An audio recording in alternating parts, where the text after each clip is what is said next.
the bloody war continues. The war that Vladimir Putin and his entourage unleashed on Ukrainian soil.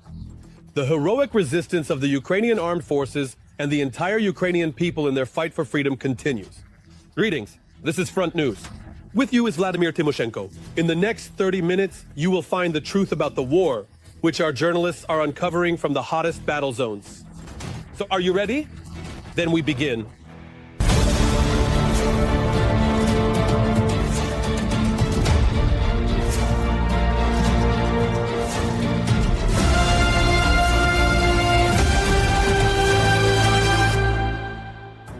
And we start right away with exclusive material. The Ukrainian missile Long Neptune is already striking the temporarily occupied Crimea. The Kerch Bridge, prepare yourself. However, more details on this a little later.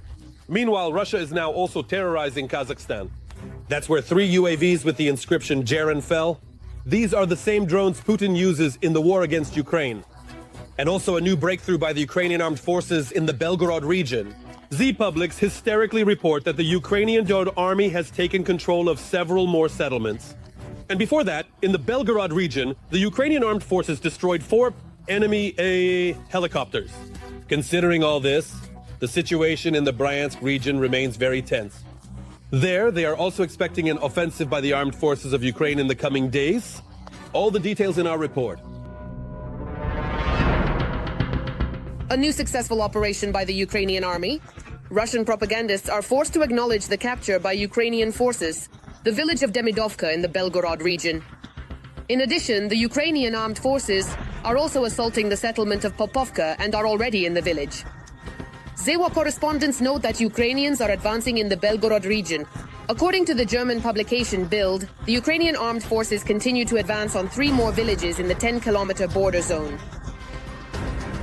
Moreover, according to reports from the Russian side, Ukrainian defense forces struck the logistical component of a bridge which creates serious logistical problems for the Russian troops concentrated in this area. In other words, it is essentially a threat of operational encirclement. The Special Operations Forces press service reports that our troops have destroyed 2 Ka-52 helicopters and 2 more Mi-8 helicopters of the enemy. In addition to actions on the ground, active combat operations are taking place in the air. The General Staff reports a strike on the occupiers' headquarters in the Kursk region. As a result, about 30 invaders were eliminated. Ukrainians noted that the destruction of this element of the Russian military infrastructure reduces the enemy's ability to conduct combat operations in the Sumy and Kursk regions.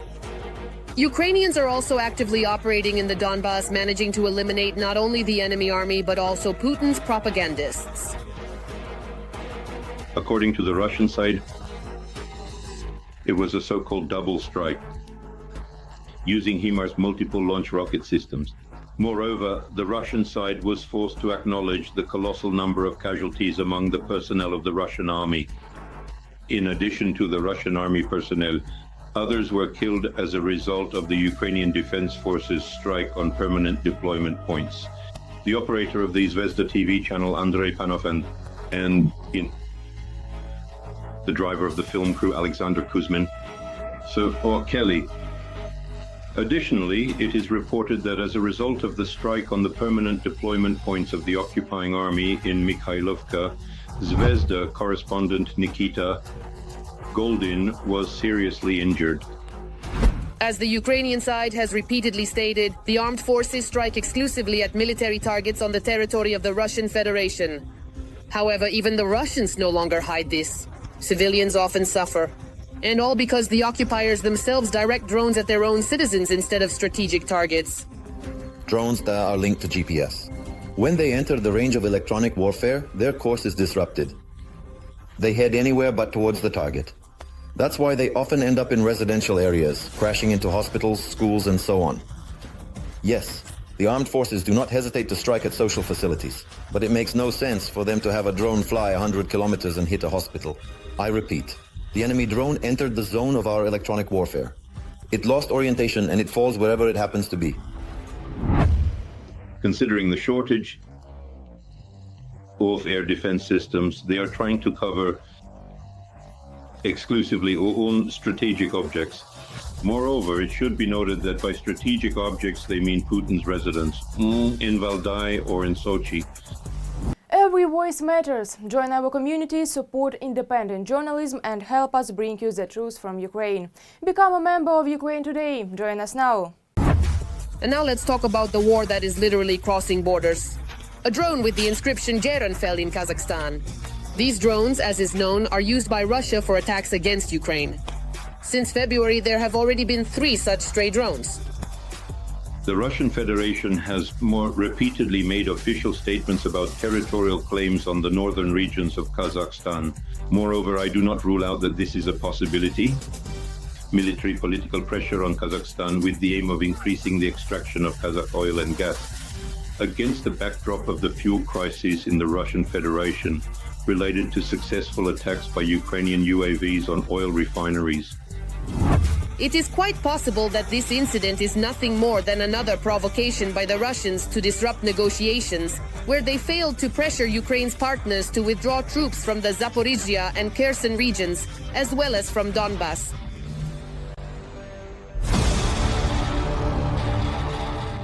Amid talks of a ceasefire, Russia is striking civilian targets and residential areas in Ukrainian cities.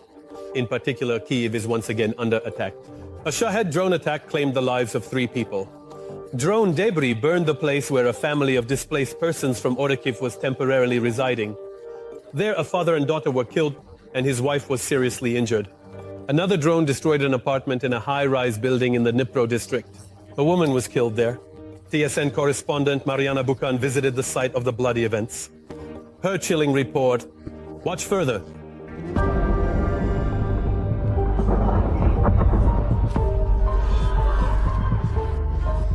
Shocking footage that has spread across all social networks. After the enemy Shahed hit the high-rise, a person is heard screaming in the apartment. This is how the apartment looks on Sunday during the day. The elderly woman who lived here died. We patched up the walls. She was sleeping in the far room. It hit the near one. It was ablaze. Neighbors from our building and nearby ones came running. But all the doors are armored. The guys were hitting and couldn't do anything. Elena and Yuri, the closest neighbors of the woman who died from that hellish night, say they have already recovered. Alive.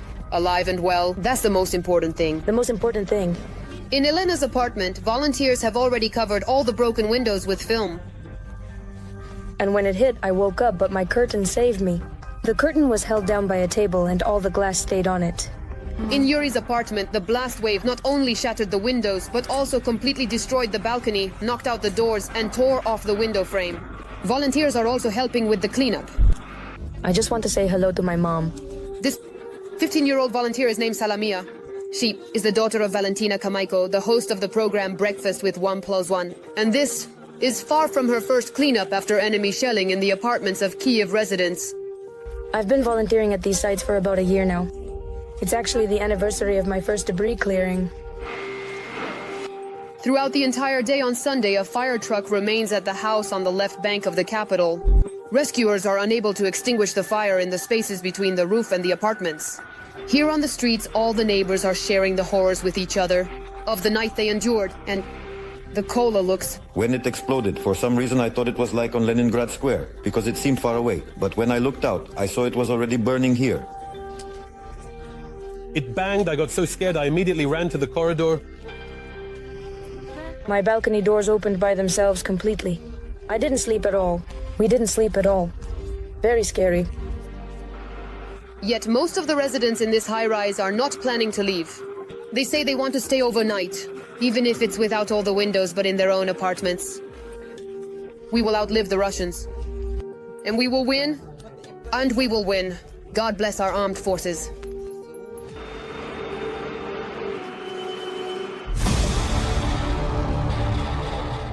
And now it's time to analyze the operational situation on the much-suffering Pokrovsky front direction. The situation here is traditionally tense to the limit. On the Pokrovsky direction, the aggressor attacked our defenders' positions 41 times in the areas of the settlements of Pantelemonivka, Oleksandropil, Vodiane Druhe, Yelizavetivka, Lisivka, Sukhye Yar, Kotlina, Udakhne, Kuspenivka, Preobrazhenka, Andriivka, and in the directions of Malinivka, Novo-Oleksandrivka. 8 combat engagements. At the same time, they are still ongoing. Yes, the occupiers are trying to wipe Pokrovsk off the face of the earth and are bombarding the city with aerial bombs. Explosions in Pokrovsk are heard continuously. Yet there are still many people on the streets who are forced to take risks, going out in search of water, food, firewood, and simply the opportunity to charge their phones. The day before, the Russians targeted right in the center of Pokrovsk. And it was at this time. A film crew from our colleagues at the television news service was there. All the details in the exclusive report by Notaria Nagornaya. And these are civilians walking down the street. The most popular transport in Pokrovsk. Today, a strong wind is helping us a bit. There aren't that many FPV drones. It seems like there's no quiet time, not even a quiet moment. No, something is constantly exploding.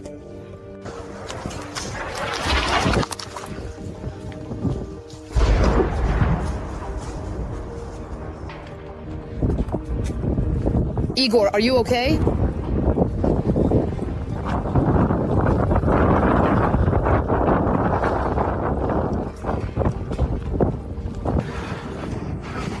To put it mildly, not the best place for a walk.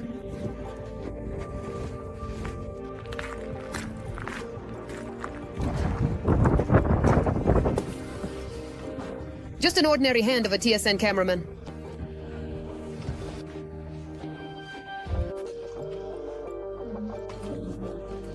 Do you see the step? It's quite high, of course, but you're still young. It's just right for you.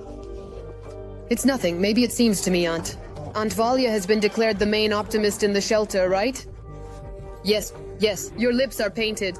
Yes, why talk about it? Why was I outside?